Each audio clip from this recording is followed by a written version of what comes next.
Shalom, peuple de Dieu, et bonne année à tous. Que la grâce, la faveur et la bénédiction du Très-Haut soient sur chacun d'entre vous.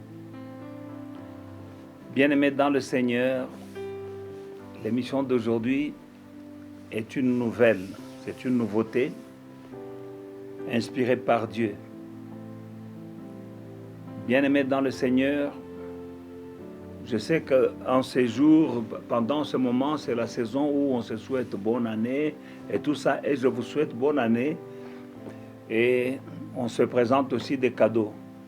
Alors le cadeau que j'ai, moi, c'est un cadeau pour la jeunesse. Aujourd'hui, cette émission, c'est une nouvelle émission que vous verrez souvent, surtout dirigée vers la jeunesse. En tant qu'apôtre de Dieu et en tant que pasteur, je suis un papa, je suis un père. Père pour plusieurs.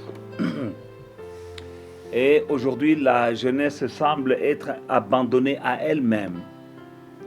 Et si nous, l'Église, nous ne prenons pas soin de l'Église, qui prendra soin de la jeunesse?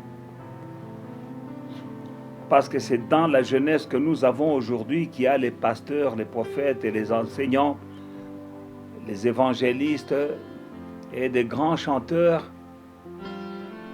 demain. Dans la jeunesse, là, aujourd'hui, nous sommes là pour les aider et les guider vers leur destinée. Et cette destinée leur est souvent volée par le diable, par les ruses du monde que nous traversons pendant ce moment. C'est pourquoi j'ai été inspiré par le Seigneur d'avoir une émission dirigée vers les jeunes. Les jeunes sont éparpillés à travers le monde aujourd'hui et les parents sont dans un autre pays ou même sur un autre continent à cause des études, à cause de la précarité, à cause des guerres. Les familles sont divisées. Les parents sont dans une autre ville, les enfants dans une autre ville. Et même les enfants eux-mêmes ne sont pas tous ensemble en tant que famille. D'autres même ne sont pas dans le pays, ils sont en dehors du pays. Et sans personne pour les encadrer et les guider là où ils sont. Et avec le sens de la liberté, sans le contrôle parental, et au contact d'une autre jeunesse qui ne connaît pas les choses de Dieu, et si l'Église ne touche pas à certains sujets qui concernent directement la jeunesse, notre jeunesse sera perdue pour le Seigneur. C'est alors que le Seigneur m'inspire à m'adresser à la jeunesse et je parlerai de tous les sujets possibles qui peuvent concerner la jeunesse. Et cette émission s'appelle Guide pour la jeunesse. Donc c'est un guide, c'est comme une boussole pour la jeunesse afin que vous ne puissiez pas tomber dans le piège de l'ennemi. Je prie que le Saint-Esprit soit avec moi et avec vous qui me suivez et je crois que vous serez bénis. Cette émission, c'est la première, notez bien la date. Il y en aura encore d'autres régulièrement, il y en aura d'autres qui vous concernent, vous, les jeunes, c'est-à-dire les jeunes hommes et les jeunes femmes. Aujourd'hui, nous allons parler de la sexualité ou bien du sexe avant le mariage et de ses conséquences. C'est un sujet qui peut sembler tabou, mais pourtant très important parce que beaucoup ont perdu leur destinée à cause du sexe avant le mariage. Donc, je parle du sexe avant le mariage et de ses conséquences. Chaque jeune fille, chaque jeune homme rêve d'un mariage, un beau mariage. Chaque jeune fille rêve d'un mariage où elle entre dans l'église au bras de son père, qui la conduit à l'autel, entourée de frères et sœurs et des amis. Il y a des fleurs et tout ça est le bouquet de fleurs qu'elle va jeter à la fin de la cérémonie et une belle fête en robe blanche et tout ça. Et ça honore aussi les parents. Et chaque jeune homme rêve aussi d'entrer un jour dans le mariage par la grande porte et non pas par la petite porte.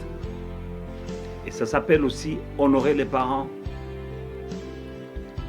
Tu présentes un jeune homme à tes parents et il y a un processus que vous devez suivre selon les us que vous utilisez dans votre famille, dans votre coutume.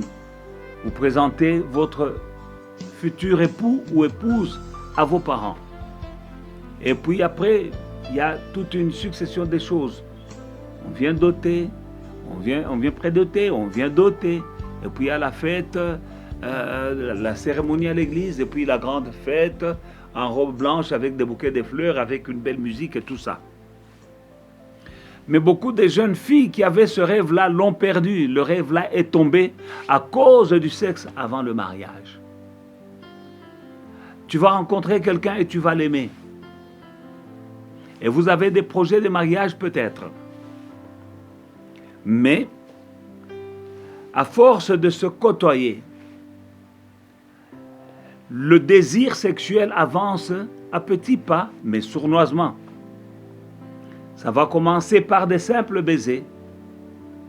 Et puis, des baisers plus ardents. Et puis, ça va arriver aux caresses, simples caresses.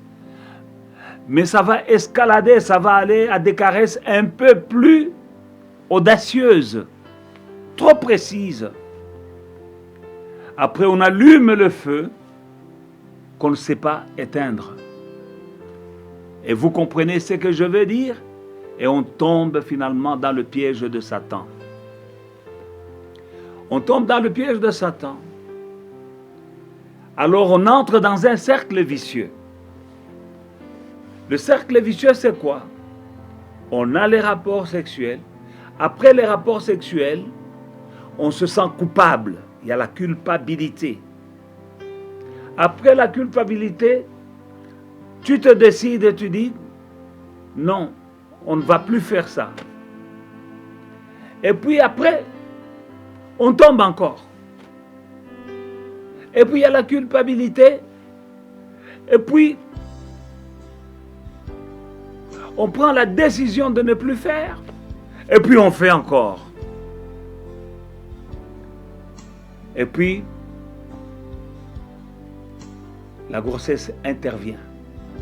La grossesse arrive, au lieu que ça soit un sujet de joie, ça devient une catastrophe.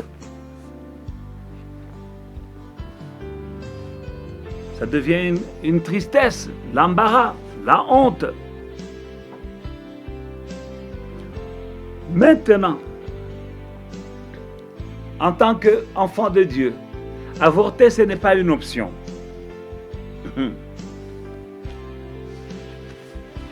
Est-ce qu'on va avorter? Non, on est chrétien, on n'avorte pas. On garde la grossesse.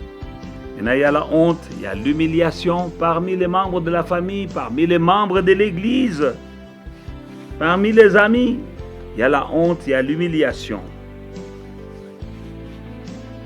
Et dans cette aventure, souvent la jeune fille paye le plus fort prix. Parce que là où il y a la grossesse, si tu faisais des études, à un moment tu ne sauras pas avec la grossesse. Mais le jeune homme, lui, va poursuivre les études. Et encore. Alors, il y a les regards des gens, il y a les critiques, il y a les murmures, il y a le rejet parfois. Et tout ça, le rêve des jeunes filles est tombé. Non seulement ça, on ouvre encore des portes à l'ennemi, car le salaire du péché, c'est la mort. Le diable entrera et le voleur ne vient que pour dérober, égorger et détruire. Dans le livre de Jean chapitre 8, à partir du verset 1, Jésus se rendit à la montagne des Oliviers. Mais dès le matin, il alla de nouveau dans le temple, et tout le peuple vint à lui, s'étant assis, il enseignait. Alors les scribes et les pharisiens amenèrent une femme surprise en adultère et la plaçant au milieu du peuple, ils dirent à Jésus, « Maître, cette femme a été surprise en flagrant délit d'adultère. Moïse, dans la loi, nous a ordonné de lapider de telles femmes. Toi, que dis-tu » Il disait cela pour l'éprouver, afin de pouvoir l'accuser. Mais Jésus, s'étant baissé, écrivait avec le doigt sur la terre. Comme il continuait à l'interroger, il se releva et leur dit, que celui de vous qui est sans péché jette la première pierre contre elle. Et s'étant de nouveau péché, il écrivait sur la terre. Quand ils entendirent cela, accusés par leur conscience, ils se retirèrent un à un, depuis le plus âgé jusqu'au dernier, et Jésus resta seul avec la femme qui était là au milieu. Alors s'étant relevé, et ne voyant plus que la femme, Jésus dit, « Femme, où sont ceux qui t'accusaient? Personne ne t'a-t-il condamné ?» Elle répondit, « Non, Seigneur. » Et Jésus lui dit, « Je ne te condamne pas non plus, va et ne pêche plus. » Amen. Bien-aimés dans le Seigneur, dans cette histoire, nous voyons, cette histoire est triste, mais j'aimerais éclairer ici la jeune fille qui est en train de me suivre pendant ce moment.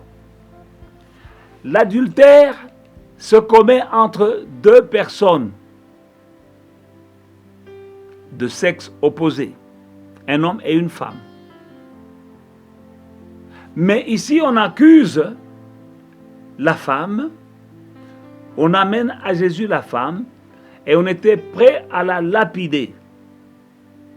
Parce que c'est ce qui se faisait, de telles femmes devaient être lapidées selon la loi de Moïse. Pourquoi pas l'homme aussi? Parce qu'ils étaient à deux dans l'acte.